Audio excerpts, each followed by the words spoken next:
Bonjour, bienvenue sur notre tutoriel appelé Notion des boucles en algorithme. Ce tutoriel est divisé en deux parties. La première partie concerne une activité et la définition des boucles qui va être présentée par Imen Laroua.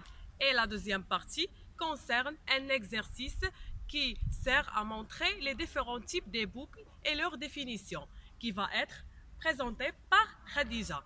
Nous espérons que cette vidéo va être très utile pour vous. Commençons par un exercice pour faire un rappel sur les structures de contrôle. On se propose d'écrire un algorithme qui permet de tester la note d'un module. On va voir la structure de cet algorithme.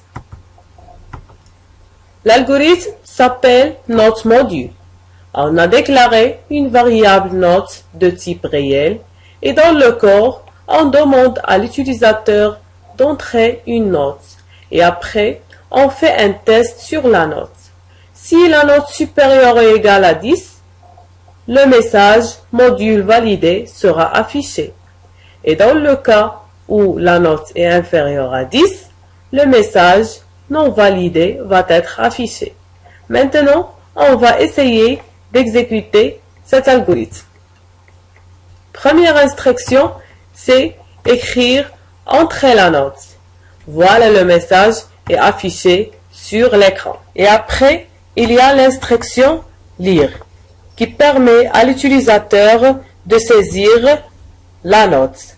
On tape par exemple le nombre 15.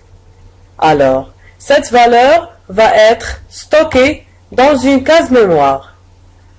On fait maintenant le test. Est-ce que 15 est supérieur ou égal à 10? Oui. Alors, l'instruction écrire module validé est exécutée. Et le message module validé est affiché. Maintenant, on exécute l'algorithme pour la deuxième fois. Mais, dans ce cas, on entre la valeur 8. La valeur 8 est stockée dans la mémoire. Est-ce que 8 est supérieur ou égal à 10? Non. Alors, l'instruction sinon qui va être exécutée et le message de module non validé est affiché sur l'écran. Maintenant, on exécute une autre fois l'algorithme en entrant la valeur 26 par exemple.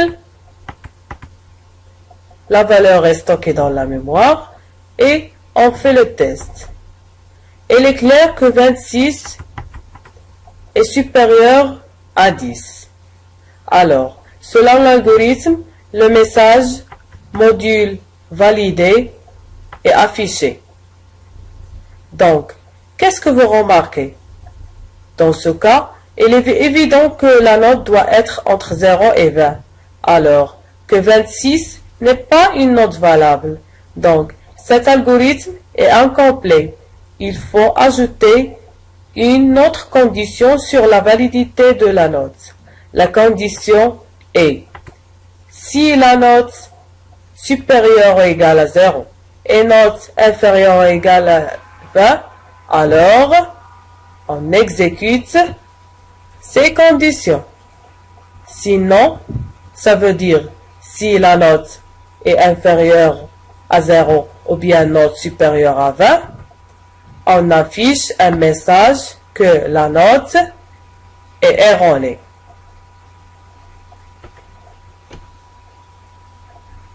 Donc, on fait un essai de l'exécution et on entre, par exemple, la valeur 30.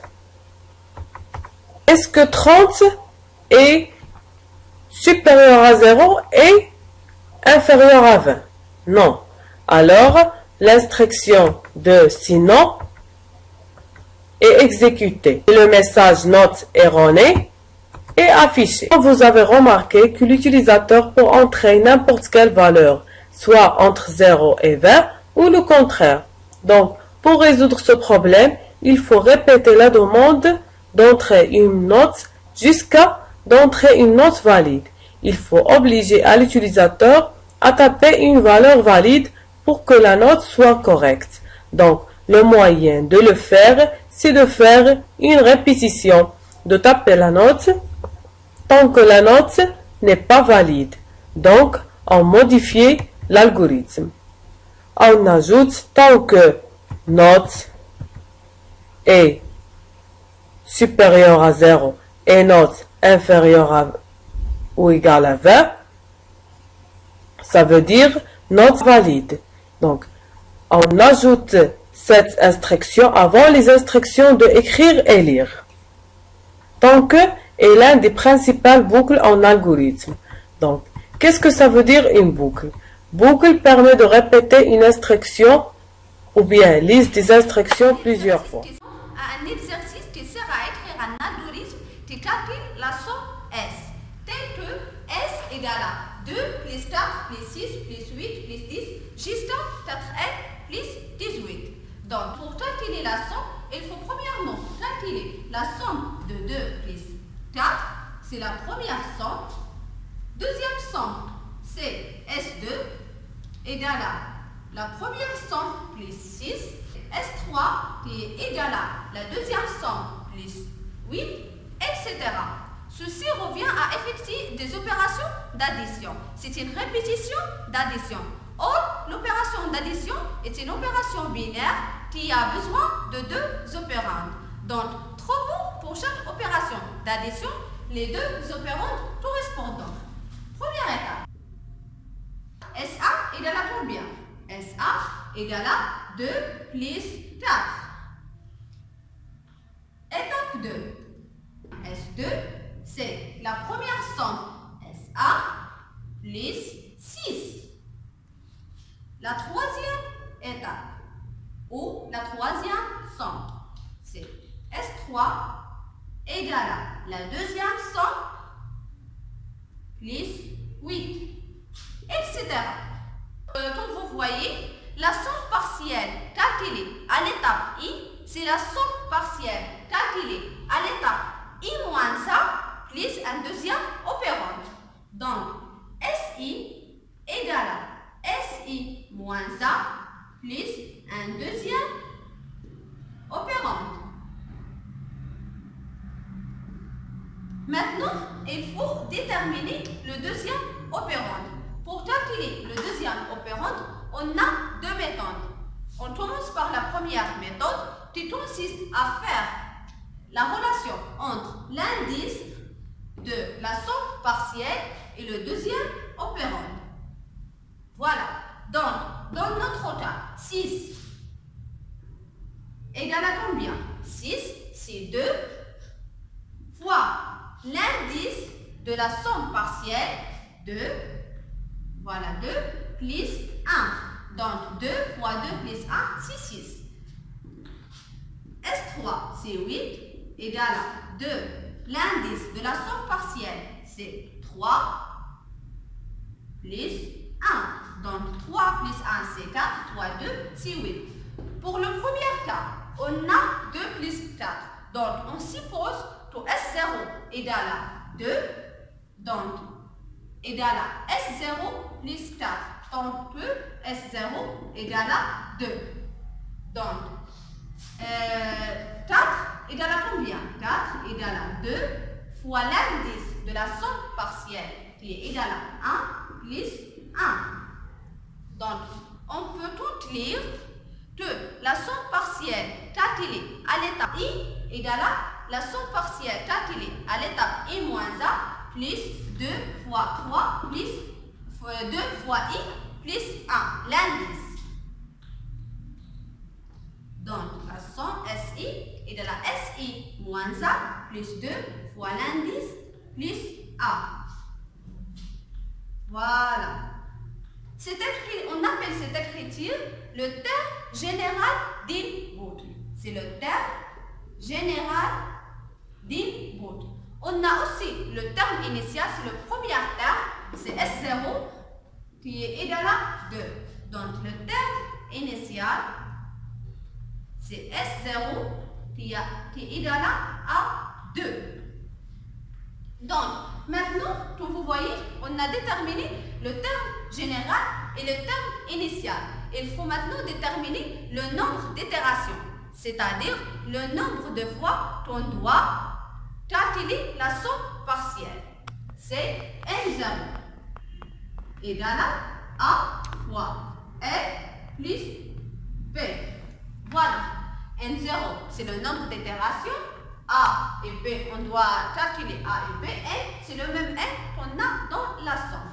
Donc, on doit donner à N des valeurs. Par exemple, 0, c'est N égale à 0. Donc, on a 4 fois 0 égale à 0 plus 18. Donc, 18. Donc, la somme doit aller de 2 jusqu'à 18. Voilà. Donc, le nombre d'itérations tombe bien. C'est 1, 2, 3, 4, 5, 6, 7 et 8. Donc, le nombre d'itérations, c'est 8 égale à A fois N qui est égal à 0 plus B. Voilà. Donc, 8 égale à A fois 0, c'est 0 plus B. Donc, B égale à 8. Si on donne à N la valeur 1, donc S doit aller de quoi à quoi? 4 fois 1, c'est 4, plus 18, c'est 22. Donc la somme doit aller de 2 jusqu'à 22. De 2 jusqu'à 18, c'est 8 itérations, plus 20, plus 22. Donc, on a là 8 itérations, 9 et 10. Donc, le nombre d'itérations, c'est 10, égal à A fois N qui est égal à 1, plus 8. Donc, A égale à 2. Voilà. Alors, le nombre d'itérations N0 égale à 2 fois N plus B qui est égal à 8. Voilà le nombre d'itérations. Voilà, on a déterminé le terme général, le terme initial, le nombre d'itérations qui constituent des éléments composants et boucles. Voilà le syntaxe général de la boucle qu'on peut appliquer sur cet exemple. Donc, on a le terme initial, c'est S0 égale à 2. Donc, S reçoit 2 pour I allant de début divisé 1 jusqu'à fin. Fin, c'est le nombre d'itérations. C'est 2n plus 8. C'est 2n plus 8. N, il faut entrer la valeur de N. Donc, lire N. Point virgule. Faire le terme général. Voilà. Le terme général SE égale à SE moins 1 plus 2 fois I plus 1. Donc, S reçoit S plus 2 fois I plus 1. On passe maintenant au tour. Les éléments composant la structure d'une boucle. Le terme initial, le terme général et le nombre d'itérations ou le test d'arrêt. Les types de boucles. Il y a principalement 3 types de boucles. La boucle tenteuse, la boucle répétée jusqu'à et la boucle pour faire. On commence par la boucle tenteuse. Le schéma de la boucle tenteuse est terme initial, tenteux test d'arrêt et vérifié, terme général, fin tenteux. Le principe est simple. Le programme arrive sur la ligne des tenteux. Il examine alors la valeur de la condition. Si cette valeur est vraie, le programme exécute les instructions qui suivent jusqu'à ce qu'il rentre contre la ligne fin tenteux. Il retourne ensuite sur la ligne des tenteux, procède au même examen et ainsi de suite. On ne s'arrête que lorsque la condition prend la valeur faux. La boucle répétée jusqu'à. Le schéma de la boucle répétée est terme initial, répété, terme général, jusqu'à le test d'arrêt. Le principe est simple. Toutes les instructions écrites entre répéter et jusqu'à sont exécutées au moins une fois et leur exécution est répétée jusqu'à ce que la condition placée derrière jusqu'à soit satisfaite. La boucle pour. Cette boucle est utile surtout quand on connaît le nombre d'itérations à effectuer. Le schéma de la boucle pour est le terme initial pour y allant de début jusqu'à le nombre d'itérations, faire, terme général, fin, pour.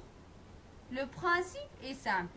On initialise i par début, on teste si on n'a pas dépassé fin, on exécute les instructions, on incrémente i, on teste si on n'a pas dépassé fin, etc.